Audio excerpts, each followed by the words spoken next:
Bonjour et bienvenue dans cette vidéo d'ITIS. Cette vidéo est extraite d'un webinar qui a eu lieu en octobre 2017 et qui présente comment notre solution X-Analysis peut vous aider à vous conformer à la réglementation GDPR, notamment concernant la cartographie des traitements des données personnelles et l'alimentation du registre. Notre directeur technique, Thierry Labruni, et Laurent Rivier, ingénieur commercial, vous présentent cette solution en détail. Je vais laisser tout de suite la parole à Laurent. Donc, en tout premier lieu, je vais faire une petite présentation de la GDPR. Donc, la CNIL propose une démarche afin de vous préparer au règlement européen en 6 points. Donc, désigner un Data Privacy Officer, de cartographier vos traitements de données personnelles, de prioriser les actions à mener, de gérer les risques, d'organiser vos processus et aussi de documenter la conformité. Donc, je vais vous emmener en fait du côté de la CNIL. Donc, j'ouvre. Voilà, donc là, on est bien sur une page de la CNIL. On retrouve les 6 points, les 6 étapes évoquées précédemment. Donc, l'étape 1 est donc la désignation d'un Data Privacy Officer donc dans vos entreprises, qui va apporter, lui, une approche transverse à votre organisation. Vient juste après, en étape 2, donc la cartographie de vos traitements. Alors, c'est tout à fait normal parce qu'il est demandé, en fait, d'effectuer un état des lieux de vos traitements manipulant des données personnelles. Donc là, je vais rentrer dans la deuxième étape. Alors sur cette page, il y a 3 définitions qui sont très intéressantes.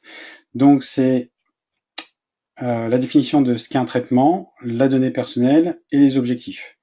Donc si je vais sur traitement, alors pour faire court, il s'agit de toutes les opérations, de toute opération ou ensemble d'opérations intervenant pendant le cycle de vie d'une donnée personnelle.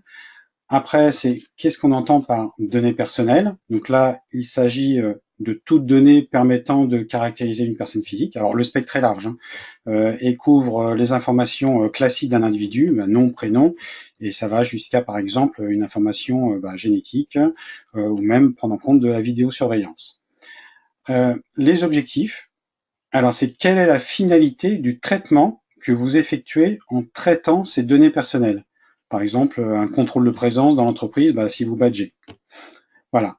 Et en partant de ces 3 définitions, vous allez renseigner un registre dont vous trouverez un modèle ici en bas de la page, donc les outils pour vous aider. Donc ce modèle-là, après vous l'adaptez à votre organisation. Et vous trouvez les 6 questions, qui, quoi, pourquoi, où, jusqu'à quand et comment. Et ces questions-là vont vous permettre en fait de répondre, de remplir le registre. Alors, concernant notre webinaire, nous allons traiter les 2 questions quoi et pourquoi, puisque nous allons identifier les données traitées, les traitements liés et leurs finalités. Pour les 15 autres questions, qui, par exemple, identifier les responsables de services organisationnels, où sont stockées vos données, jusqu'à quand la conservation de vos données, comment, quelles sont les mesures de sécurité, ça c'est lié à votre organisation interne et donc ne fait pas partie du périmètre de notre webinaire. Donc là, je reviens sur le PowerPoint. Donc, on revient aux 6 étapes. Nous allons donc aborder les étapes 2 et les étapes 6 durant notre webinaire. Le point 2, parce que nous allons donc tracer les programmes s'appuyant sur les données personnelles. Et le point 6, parce que, évidemment, à partir de cette cartographie, nous allons pouvoir générer de la documentation afin de satisfaire aux besoins vitaux de tout auditeur normalement constitué. Voilà, donc dans un premier temps, Thierry va vous exposer X-Analysis en résumant les 25 ans ou plus de 25 ans de développement en un slide, puis nous passerons à la démonstration. Donc Thierry, je te donne la main.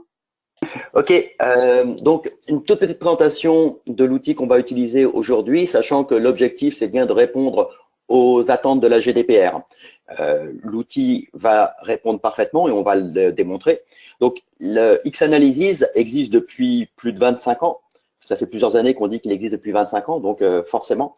Il s'appuie sur l'analyse de vos applications, des applications historiques IBMI. D'accord? Donc, il prend la quintessence des informations qui sont fournies par l'IBMI, qui sont natives, comme les références croisées dont Philippe a parlé, comme les sources qui sont constituantes des objets. Il les extrait, comme c'est indiqué ici, il les extrait de manière automatique pour constituer un référentiel. Et c'est la pertinence et la consistance de ce référentiel qui va vous donner à voir votre application de manière graphique, dynamique et interactive.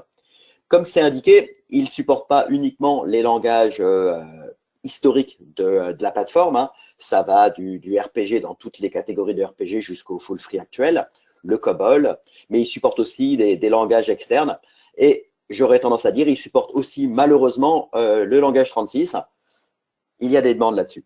Donc, voilà le principe. On prend les informations disponibles par l'IBMI et certains d'entre vous, voire la plupart, ont fait leurs propres outils maison pour pouvoir analyser les relations entre les objets. Donc, c'est ce que fait X-Analysis sur la base des références croisées. Par contre, là où X-Analysis va beaucoup plus loin, c'est qu'il utilise aussi les sources et il agrège l'intégralité de ces informations pour en faire un outil qui nous permet d'avoir des relations entre les objets, des relations entre les tables.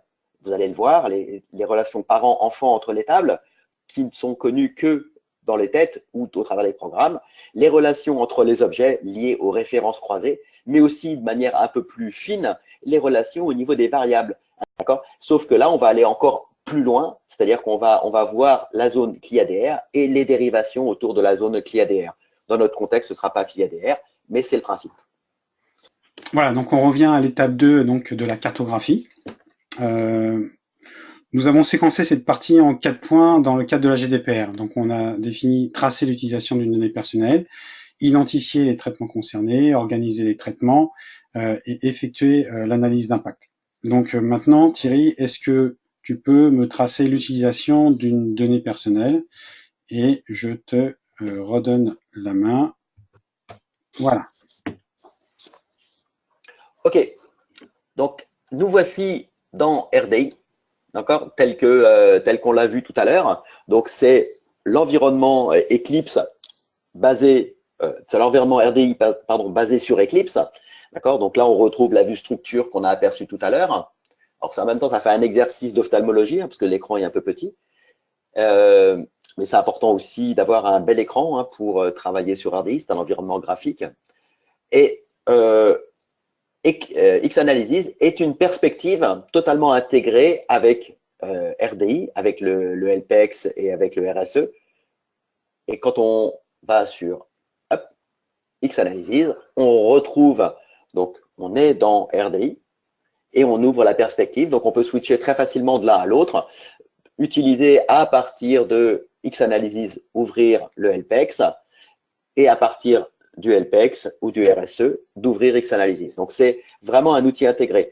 Et X-Analysis peut être utilisé sans RDI, mais c'est vraiment dommage à la limite du blasphème. Parce que vraiment, à partir du moment où vous avez un outil graphique, il y a l'intégration avec le LPX fait vraiment sens. Je reviens maintenant sur X-Analysis et la question de Laurent qui est comment tracer, identifier les données personnelles dans votre application. Donc là, on est sur une jolie application. Hein. On va le voir. Hop. Il y a un certain nombre d'objets. De mémoire, je crois qu'il y en a un peu plus de 13 000. Donc, c'est une vraie belle application. Dans cette application, c'est une application de gestion, une partie gestion et une partie comptabilité. Donc, il n'y a pas énormément de données personnelles, mais il y en a quand même. Hein. Il y a notamment toutes les informations autour des clients. Donc, quelle sera votre démarche, vous, dans votre contexte à vous?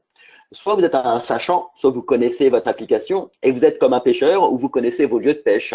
Donc, vous n'avez pas besoin d'avoir une approche générale, vous avez une approche ciblée que vous allez élargir pour être sûr de détourer l'intégralité des informations personnelles contenues dans votre application. Ou alors, vous êtes quelqu'un qui ne connaît pas l'endroit où pêcher et donc vous allez plutôt utiliser des filets dérivants. Donc, une approche plutôt large que vous allez resserrer. Mais dans tous les cas de figure, il va falloir explorer l'intégralité de votre application pour identifier les données personnelles. Dans cette application, je vous l'ai dit, des données personnelles, il n'y en a pas des tonnes. D'accord? Il n'y a que des informations relatives au contact, contact client, contact fournisseur. C'est une application de gestion. Donc, on n'a pas d'informations autour de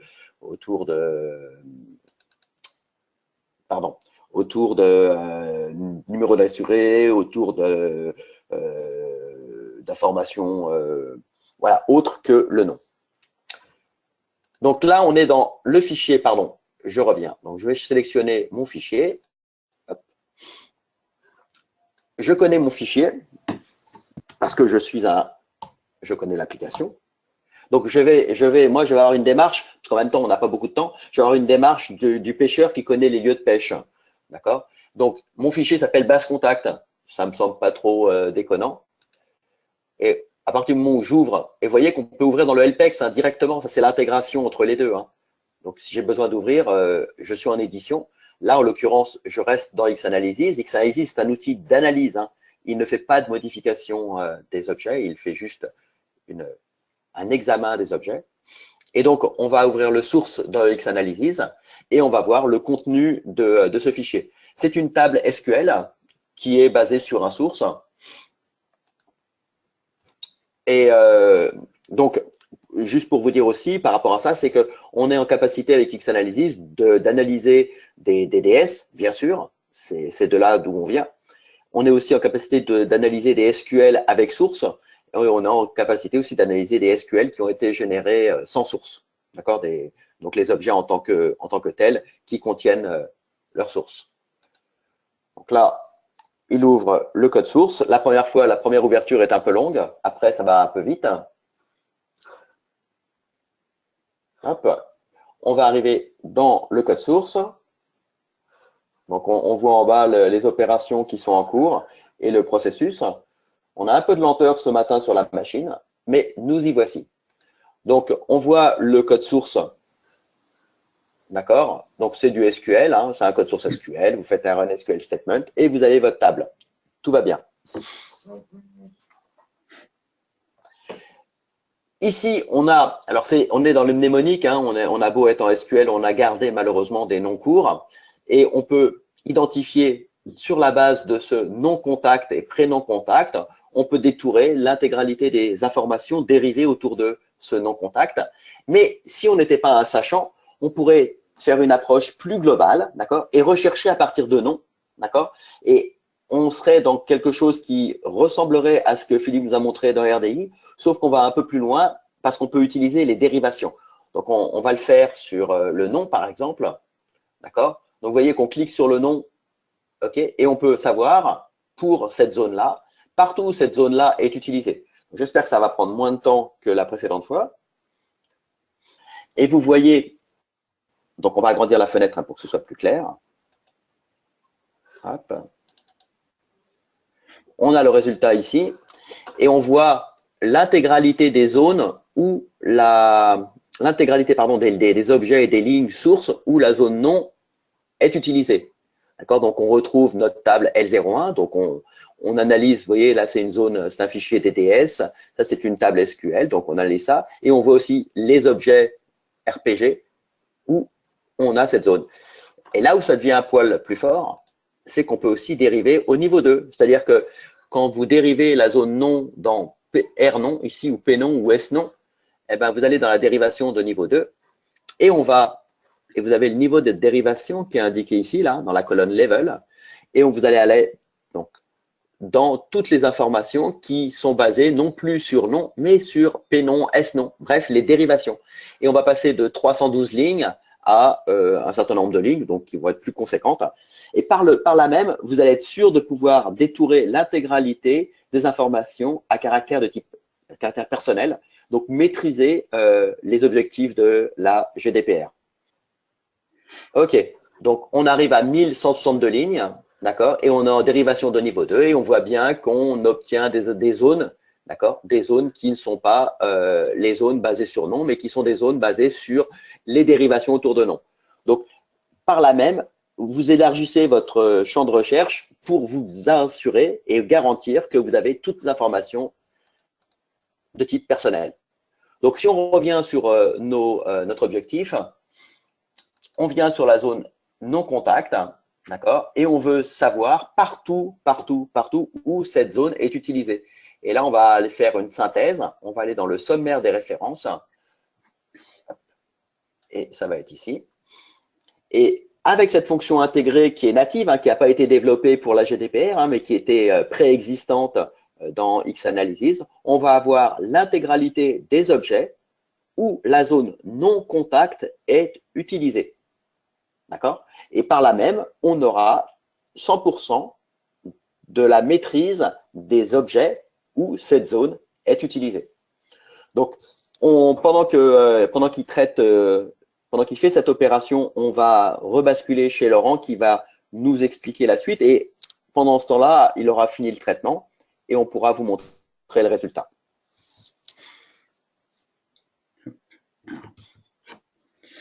Je reprends la main. Donc là, nous allons tracer l'utilisation d'une donnée personnelle. Donc ça, c'est ce que vous allez voir. Et quand on aura le résultat du fait d'avoir tracé l'utilisation, ça va nous permettre après de identifier les traitements concernés. Donc là, je vais redonner maintenant la main à Thierry en espérant que le premier traitement s'est bien déroulé. Et après, nous allons donc identifier les traitements concernés. Voilà, on a le résultat. D'accord. Donc, dans ce sommaire des références, on a bien tracé pour la zone non contact.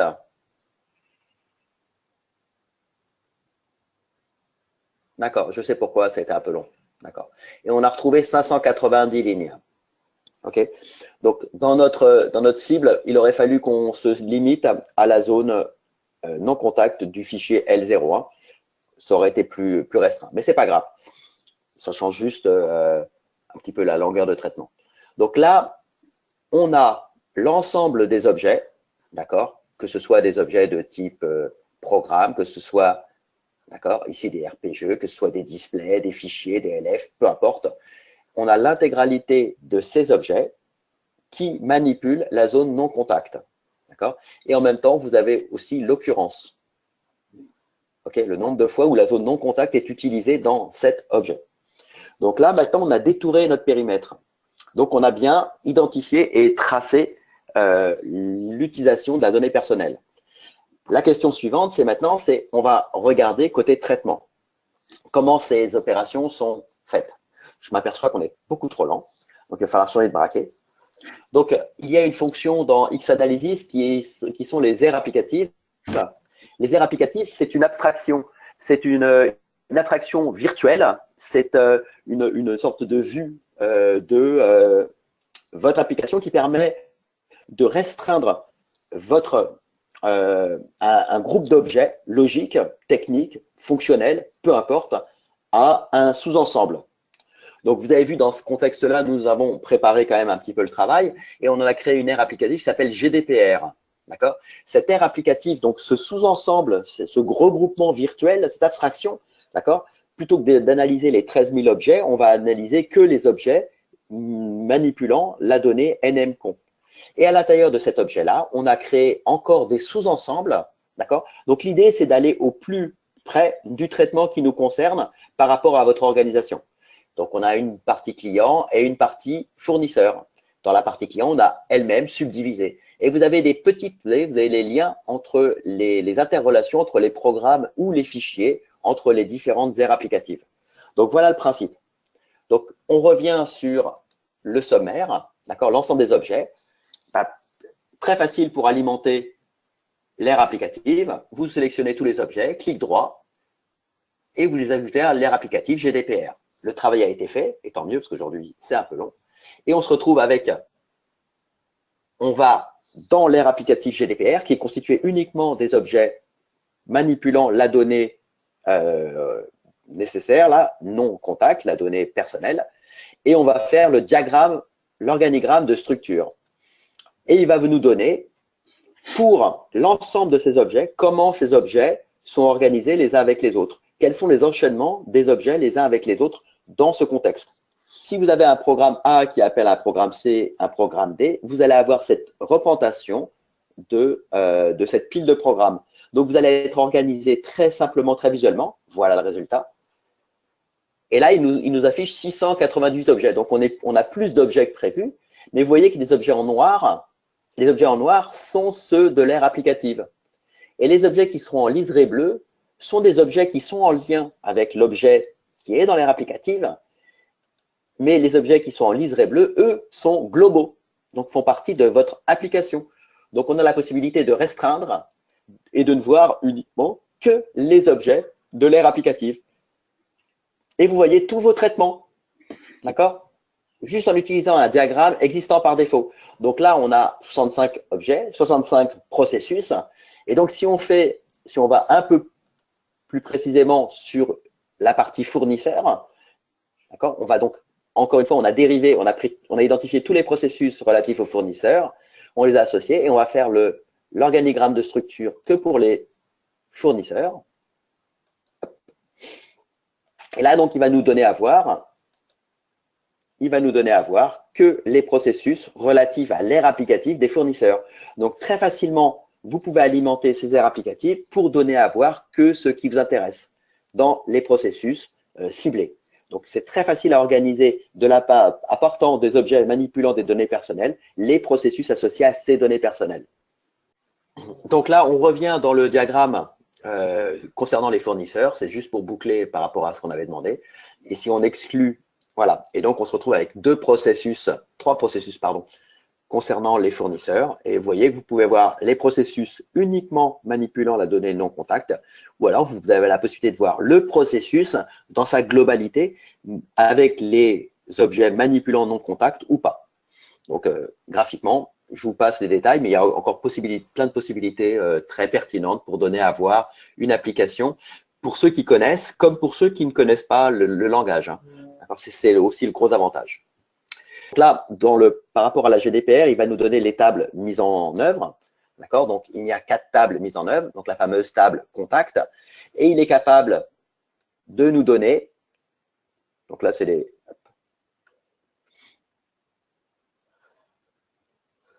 Je voulais le mettre en dessous. Merci. Donc, on a les 4 tables concernées, donc les relations parents, d'accord, enfants, les dépendances, sur la base de quelle clé et sur la base de quel programme il a été capable de déterminer ce type de relation. Donc, pour ceux qui n'ont pas la connaissance des programmes, vous avez quand même les relations parents-enfants entre les différentes tables. Donc, en termes d'analyse d'impact, c'est quand même très puissant. Donc là, on est sur un modèle restreint parce qu'on n'est que sur les 4 tables relatives à la GDPR, mais ce modèle-là, bien sûr, est constitué pour l'intégralité. L'autre chose qui est très puissante, c'est le diagramme de flux de données. Donc là, on va donner à voir pour un objet ses relations avec les autres objets et de quel type. Je suis content parce que la machine commence à se mettre un petit peu accélérée. Donc là, j'ai demandé de faire un focus sur la table des contacts, d'accord, la table L01. Et vous voyez que pour cette table, d'accord, vous avez l'intégralité des objets avec lesquels il est en relation directe. Donc, on a les élèves qui sont sur la droite, on a des programmes qui sont en mise à jour, en update, en output et en input. Et vous avez des programmes qui sont avec un liseré bleu et d'autres qui n'ont pas de liseré bleu. La différence entre les liserés bleus et ceux qui ne sont pas en liseré bleu, c'est le fait qu'ils appartiennent à l'ère applicative ou pas. Et pourquoi ils appartiendraient à l'ère applicative ou pas? C'est parce qu'ils manipulent la zone non contact ou non. Donc là, dans le cadre du programme P95, on va lui demander quels attributs il manipule. Eh bien lui, le programme P95 manipule uniquement une zone du fichier L01, une et une seule zone, qui est la clé. Donc voilà pourquoi il est en bleu, parce qu'il ne figure pas dans l'ère applicative. Alors que le programme P21, lui, il manipule effectivement la clé, mais il manipule aussi le nom ici, et le prénom. D'accord? Donc voilà pourquoi il est en blanc. Et si on le restreint à l'ère applicative, on va passer de 299 objets à 64 objets. Et donc là, vous avez pour cet élément central qui est la base des contacts contenant un MCON, vous avez un focus très rapide, graphique, visuel, vous pouvez l'avoir aussi au format liste, des relations entre cet objet et les autres objets avec lesquels il dialogue. Et là, on est sur une application qui n'est pas trop mal faite parce qu'on n'a qu'un seul programme qui fait de la mise à jour. Tous les autres programmes ne sont qu'en consultation. Voilà, donc super simple, super pratique et normalement très rapide. Donc, on maîtrise les impacts. Laurent, à toi. Merci.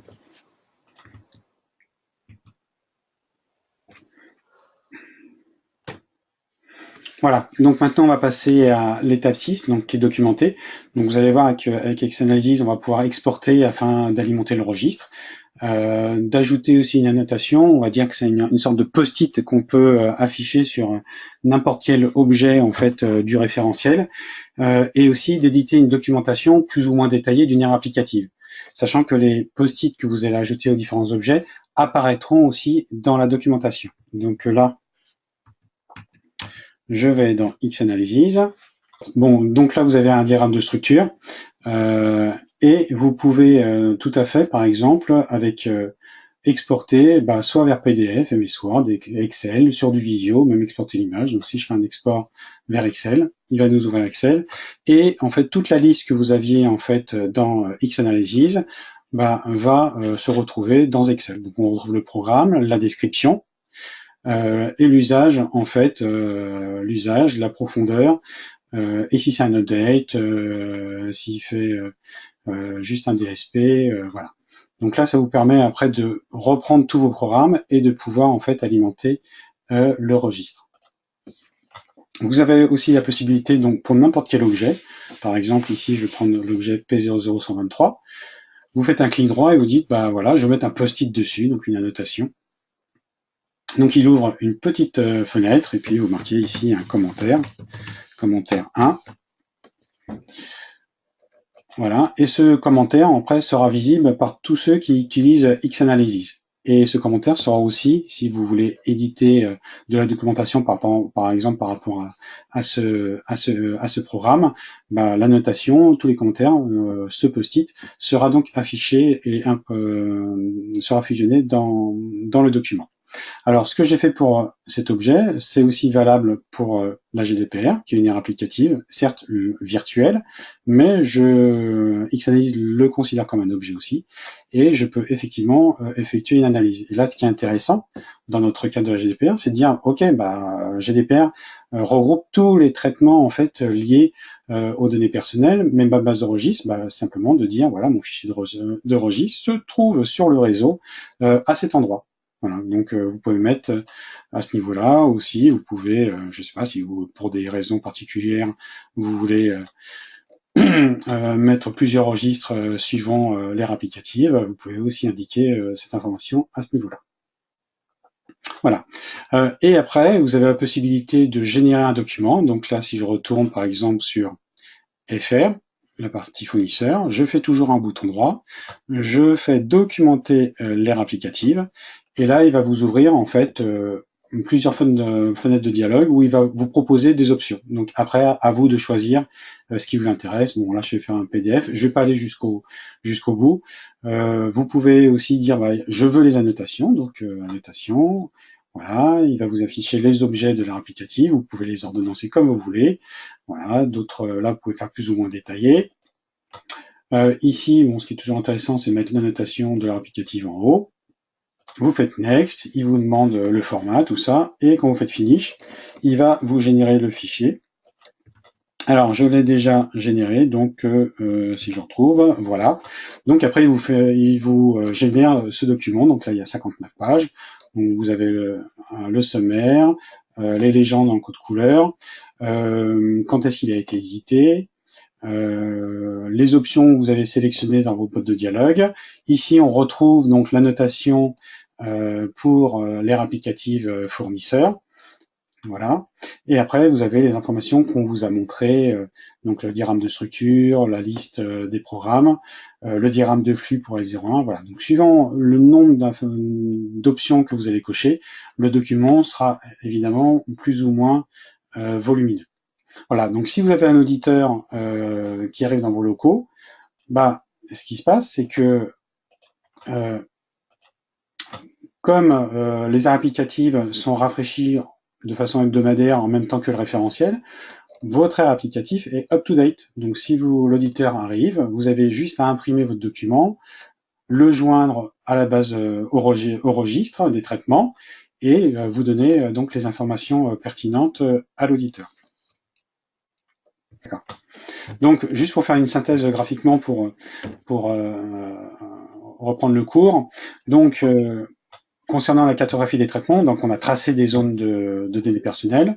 On a fait l'application d'un variable whereUse afin de découvrir l'ensemble des objets faisant référence à nom.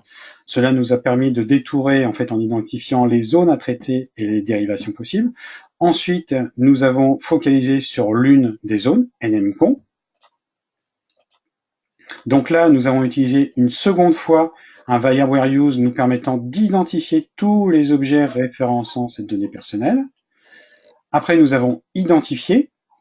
Donc, ce résultat a été ajouté à une aire applicative créée préalablement dans notre référentiel. Voilà. Et ensuite, nous avons, à partir de cette aire applicative, nous avons simplement utilisé le diagramme de structure afin en fait, de représenter graphiquement les traitements manipulant cette donnée personnelle. Ensuite, nous avons organisé afin de donner plus de lisibilité en fait à l'ensemble. Donc avec des aires applicatives, nous avons cartographié nos traitements selon les différents domaines fonctionnels. Et ensuite, nous avons effectué une analyse d'impact. Donc l'étude d'impact a été réalisée en utilisant le diagramme de modèle de données du fichier contenant la donnée personnelle.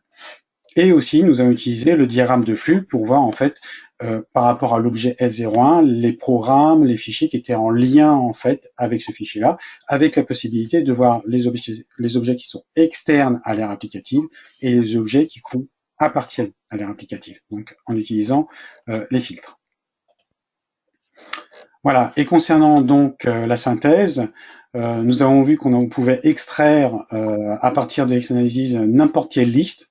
Là, je vous ai montré par rapport au diagramme de structure, mais dès que vous avez une liste ou un diagramme, il vous est possible de l'exporter vers Excel et aussi de documenter. Donc, possibilité de mettre un post-it, donc sur n'importe quel objet, comme nous l'avons fait pour les aires applicatives, mais pour n'importe quel autre objet. Voilà.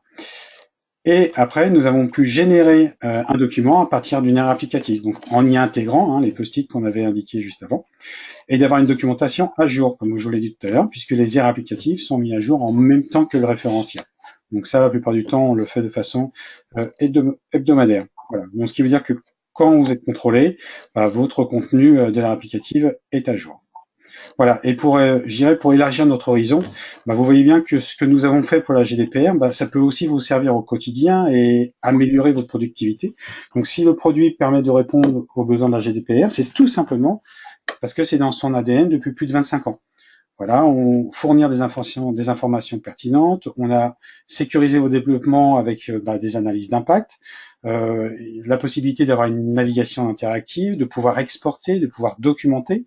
Voilà, donc si on extrapole ce que vous venez de voir, dans le cas par exemple où vous voulez modifier la taille d'une zone, par exemple, vous avez votre analyse d'impact comprenant toutes ces zones et toutes ces dérivations. Donc ça, vous l'avez l'information en quelques secondes, surtout quand votre machine répond rapidement, ce qui n'était pas le cas ce matin. Et nous en sommes désolés. Donc, parmi d'autres exemples d'applications, si vous avez une nouvelle personne qui arrive dans votre service, là, vous vous rendez compte que l'intégration sera facilitée puisqu'il va pouvoir naviguer rapidement dans les diagrammes, voir les diagrammes de structure des programmes, l'enchaînement, etc. Donc, ça permet aussi une intégration beaucoup plus rapide lorsque vous accueillez une nouvelle personne. Voilà, donc maintenant, pour aller plus loin, et il va falloir que je fasse très vite. Donc, si vous avez été subjugué par la présentation et non pas par la lenteur de la machine, on réalise un accompagnement généralement d'une journée avec, à terme, l'objectif de mettre un environnement de test opérationnel et d'avoir construit ensemble le référentiel. Donc, on met à disposition, par contre, le logiciel X-Analysis gratuitement pendant 1 mois dans votre environnement. Voilà. Et la journée, ça va permettre de mettre en place l'outil, de faire le référentiel, de vous donner aussi surtout une petite formation de base, sachant que la formation normalement est de 4 jours. Là, on va la condenser. On vous accompagne pendant une journée. On fait ce qu'il faut avec vous et après, vous êtes autonome pendant 1 mois, sachant que nous, de toute façon, on est en support. Voilà, donc si vous êtes intéressé pour faire un essai gratuitement de X-Analysis, vous m'appelez, vous avez les coordonnées. Donc je vous remercie et je vous souhaite bonne journée et à très bientôt au prochain webinaire au mois de novembre. Au revoir.